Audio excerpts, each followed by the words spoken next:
بسم اللہ الرحمن الرحیم۔ اللہ تبارک و تعالیٰ کے نام سے شروع جو بڑا مہربان اور نہایت رحم کرنے والا ہے۔ اللہ تبارک و تعالیٰ قرآن پاک میں ارشاد فرماتا ہے کل نفس ذائقۃ الموت، کہ ہر جان نے موت کا ذائقہ چکھنا ہے،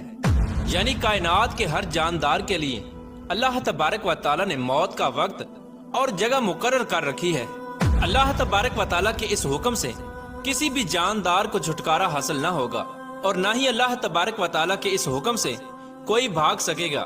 اسی لیے تمام انسانوں کو گمراہ کرنے والا شیطان وہ بھی ایک دن موت کا ذائقہ چکھے گا۔ لیکن سوال یہ پیدا ہوتا ہے کہ وہ دن کون سا ہوگا اور کون ابلیس کو موت دے گا، اور کیا شیطان کو نزع کے عالم میں تکلیف ہوگی، اور شیطان مردود کی قبر کہاں بنائی جائے گی، اور شیطان مردود کتنا عرصہ تک موت کی نیند سوتا رہے گا، اور شیطان کی روح کون قبض کرے گا، اور شیطان کو نزع کے وقت کتنی زیادہ تکلیف ہوگی، اور شیطان کی روح کس دردناک طریقے سے قبض کی جائے گی۔ پیارے دوستو، ان تمام تر سوالات کے جوابات قرآن و حدیث کی روشنی میں آج کی اس ویڈیو میں ہم آپ کے ساتھ شیئر کریں گے، لہٰذا آپ سے گزارش ہے کہ ہماری اس ویڈیو کو اینڈ تک ضرور دیکھیے گا۔ پیارے دوستو، اللہ تبارک و تعالیٰ نے قرآن پاک میں جو حکم ارشاد فرمایا ہے، اس حکم سے کوئی بھی نہیں بچ سکتا، یہاں تک کہ انبیاء کرام اور صحابہ کرام اور اس کائنات میں رہنے والی ہر ذی روح اللہ تبارک و تعالیٰ کے اس حکم کے تابع ہے، اور اسی حکم کے تحت ہر ذی روح کو موت کا ذائقہ چکھنا ہے، اور ہر انسان اور جانور نے اس وقت مقرر پر اس دنیا کو چھوڑ کر چلے جانا ہے۔ لیکن یہاں پر سوال یہ پیدا ہوتا ہے کہ تمام روئے زمین پر رہنے والے انسانوں کو گمراہ کرنے والا اور اللہ تبارک و تعالیٰ کی رحمت سے دودکارا ہوا شیطان اور اللہ تبارک و تعالیٰ کی راہ سے بھٹکانے والا شیطان، اس بدبخت کو کس طرح موت آئے گی، اور کس طرح یہ اللہ تبارک و تعالیٰ کی بارگاہ میں ذلیل و رسوا ہو کر حاضر ہوگا۔ پیارے دوستو، روایات میں آتا ہے کہ جب اللہ تبارک و تعالیٰ نے حضرت آدم علیہ السلام کو تخلیق فرمایا اور فرشتوں میں یہ اعلان کر دیا کہ میں زمین کے اندر اپنا خلیفہ بنانے والا ہوں، اور اللہ تبارک و تعالیٰ نے حضرت آدم علیہ السلام کی تخلیق کے بعد فرشتوں کو حکم دیا کہ وہ حضرت آدم علیہ السلام کو سجدہ کریں۔ اس حکم کے اندر شیطان بھی شامل تھا، لیکن تمام فرشتوں نے اللہ تبارک و تعالیٰ کے حکم کے مطابق حضرت آدم علیہ السلام کو سجدہ کیا، لیکن شیطان مردود نے حضرت آدم علیہ السلام کو سجدہ کرنے سے انکار کر دیا۔ تو شیطان کی اس نافرمانی کی وجہ سے اللہ تبارک و تعالیٰ نے شیطان مردود کو جنت سے نکال دیا، اور ہمیشہ ہمیشہ کی ذلت اور رسوائی کو اس کا مقدر بنا دیا۔ تو اس وقت شیطان مردود نے اللہ تبارک و تعالیٰ کی بارگاہ سے قیامت تک کی مہلت مانگی، لیکن اللہ تبارک و تعالیٰ نے شیطان مردود کو جو اس نے عبادات و ریاضات کی تھی اس کے بدلے میں ایک وقت مقرر تک مہلت عطا فرما دی، جیسا کہ اللہ تبارک و تعالیٰ قرآن پاک کی سورہ حجر میں ارشاد فرماتا ہے۔ اس نے کہا کہ اے میرے پروردگار، لوگوں کو زندہ کیے جانے تک مجھے مہلت عطا فرما دے۔ تو اللہ تبارک و تعالیٰ نے ارشاد فرمایا کہ تجھے مہلت دی جاتی ہے وقت معلوم تک کے لیے۔ پیارے دوستو، اب یہاں سوال یہ پیدا ہوتا ہے کہ وہ وقت معلوم کون سا ہوگا جس وقت معلوم کے اندر شیطان کو موت دی جائے گی۔ پیارے دوستو، اس بارے میں روایات میں آتا ہے کہ وقت معلوم وہ وقت ہوگا جب قیامت کی نشانیاں پوری ہو چکی ہوں گی، تو اس وقت مومنین کی بغلوں کے نیچے سے ایک پیاری اور خوشبودار ہوا گزرے گی، جس کی وجہ سے روئے زمین پر رہنے والے تمام مومنین اور ایمان والے وفات پا جائیں گے، اور کافر اور مشرک روئے زمین پر باقی رہ جائیں گے۔ مومنین کے وفات کے بعد 40 سال کا عرصہ یوں ہی گزر جائے گا۔ اس عرصے کے دوران کوئی بھی بچہ پیدا نہ ہوگا، یعنی اس وقت باقی رہنے والے انسانوں کی عمر کم از کم 40 سال کی ہوگی۔ اس وقت مسلمان چونکہ مر چکے ہوں گے، اس لیے اس روئے زمین پر کوئی بھی مسلمان باقی نہ ہوگا۔ اس روئے زمین پر صرف کافر اور مشرک لوگ ہی باقی ہوں گے۔ پیارے دوستو، روایات میں آتا ہے کہ جب مومنین کی وفات کو 40 سال گزر چکے ہوں گے، تو اس وقت اللہ تبارک و تعالی حضرت اسرافیل علیہ السلام کو سور پھونکنے کا حکم دے گا۔ تو حضرت اسرافیل علیہ السلام اللہ تبارک و تعالی کے حکم کے مطابق پہلا سور پھونکیں گے، جسے نفخہ اولا بھی کہتے ہیں۔ شروع میں اس سور کی آواز نہایت ہی کم ہوگی، اور لوگ اس آواز کو کان لگا کر سنیں گے، اور پھر یہ آواز اللہ تبارک و تعالی کے حکم کے مطابق آہستہ آہستہ بڑھتی چلی جائے گی، یہاں تک کہ اس آواز کی ہولناکی کی وجہ سے لوگوں کے کانوں کے پردے پھٹنے شروع ہو جائیں گے۔ اس آواز کی ہولناکی کی وجہ سے ان لوگوں کے نتنوں سے پیپ بہنا شروع ہو جائے گی اور لوگ پے در پے مرنا شروع ہو جائیں گے۔ اس وقت انسان، جنات اور فرشتے یہاں تک کہ سب مر جائیں گے۔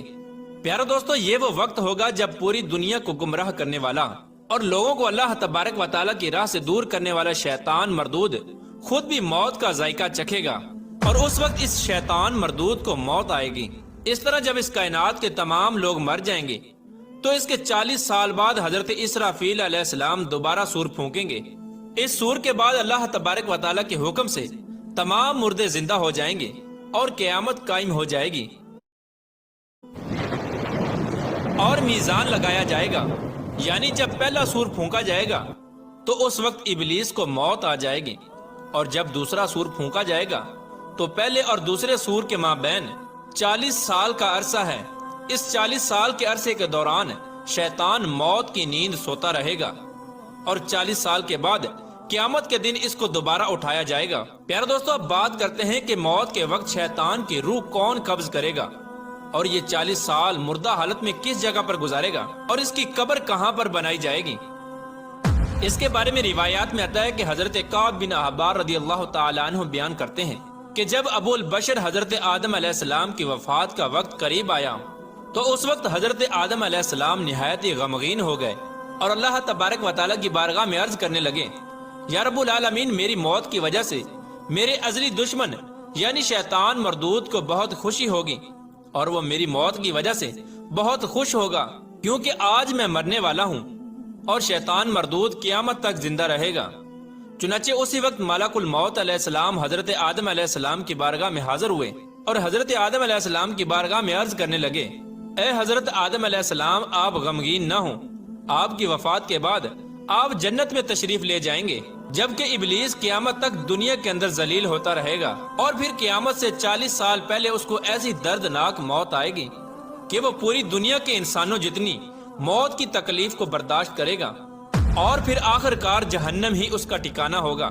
حضرت کعب بن احبار رضی اللہ تعالی عنہ مزید بیان فرماتے ہیں کہ حضرت آدم علیہ السلام ملک الموت سے فرمانے لگے کہ مجھے ابلیس کی موت کا منظر بیان کرو، تو اس وقت ملک الموت علیہ السلام نے ابلیس کی موت کا حال بیان کرنا شروع کیا، تو وہ اتنی دردناک موت تھی کہ حضرت آدم علیہ السلام اپنے آنسوؤں پر قابو نہ رکھ سکے اور زاروں کی طرح رونے لگے۔ اتنا بیان کرنے کے بعد حضرت کعب بن احبار رضی اللہ تعالی عنہ خاموش ہو گئے، تو لوگوں نے اس وقت اصرار کیا کہ ہمیں بھی ابلیس کی موت کا حال بیان کیجیے۔ تو اس وقت لوگوں کی بیجا فرمائش پر حضرت کعب بن احبار رضی اللہ تعالی عنہ نے ابلیس کی موت کا منظر کچھ یوں پیش کیا کہ جب شیطان کی موت کا وقت قریب آئے گا تو اللہ تبارک و تعالی ملک الموت علیہ السلام سے ارشاد فرمائیں گے کہ میرے غضب اور غصے کا لباس پہن کر ابلیس کی طرف جاؤ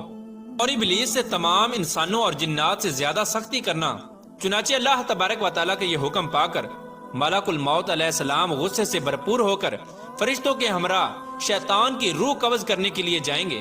اس وقت اللہ تبارک و تعالیٰ کے غضب کا اتنا ہولناک منظر ہوگا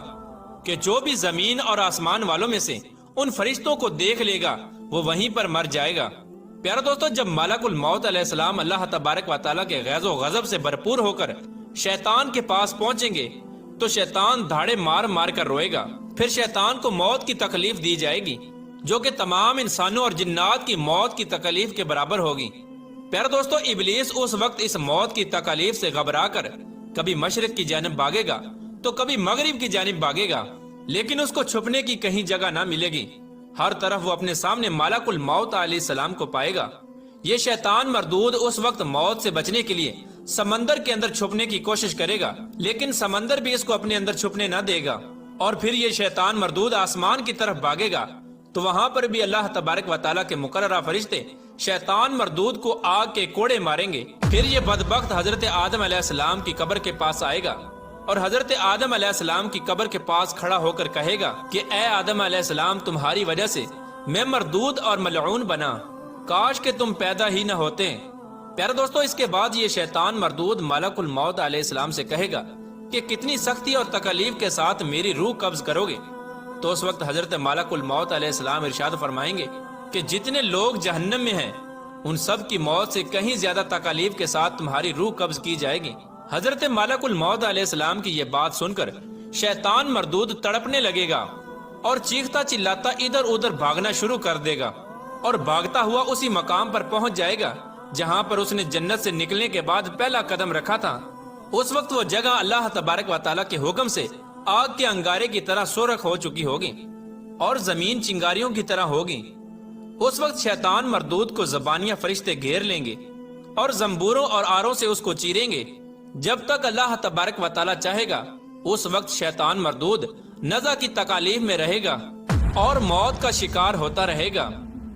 جہاں پر شیطان مردود کی روح قبض کی جا رہی ہوگی وہاں پر جہنم کی سنڈاسیاں لگی ہوں گی۔ ان دردناک سنڈاسیوں سے تڑپا تڑپا کر اس شیطان مردود کی جان نکالی جائے گی۔ اس وقت حضرت آدم علیہ السلام اور اماں حوا سے کہا جائے گا کہ ذرا اپنے دشمن کی طرف دیکھو کہ کس طرح یہ ذلت کی موت مر رہا ہے۔ وہ لوگ یہ خوفناک منظر دیکھ کر اللہ تبارک و تعالیٰ کی بارگاہ میں عرض کریں گے، یا رب العالمین، تم نے ہم پر اپنی نعمتیں مکمل فرما دی۔ اس وقت انہی جہنمی گڑھوں کے اندر شیطان ابلیس 40 سال تک مردہ حالت میں رہے گا اور وہیں پر شیطان مردود کی قبر بنائی جائے گی۔ پیارے دوستو، اس طرح اللہ تبارک و تعالیٰ شیطان مردود کو دنیا کی سب سے عبرت ناک موت عطا فرمائے گا اور تمام روئے زمین پر رہنے والے انسانوں کی موت کی تکالیف کے برابر شیطان مردود کو موت کی تکلیف دی جائے گی، اور اس طرح یہ شیطان مردود تڑپ تڑپ کر مرے گا اور دنیا کے لیے عبرت کا نشان بن جائے گا۔ اللہ تبارک و تعالیٰ سے دعا ہے کہ اللہ تبارک و تعالیٰ شیطان مردود سے ہمیں نجات عطا فرمائے اور اپنے پیارے حبیب صلی اللہ تعالی علیہ وآلہ وسلم کے صدقے ہمیں نفس و شیطان کے شر سے محفوظ رکھے اور اپنے تمام تر احکامات کے مطابق زندگی گزارنے کی توفیق عطا فرمائے اور حضور صلی اللہ تعالی علیہ وآلہ وسلم کی محبت کے اندر جینا مرنا نصیب فرمائے۔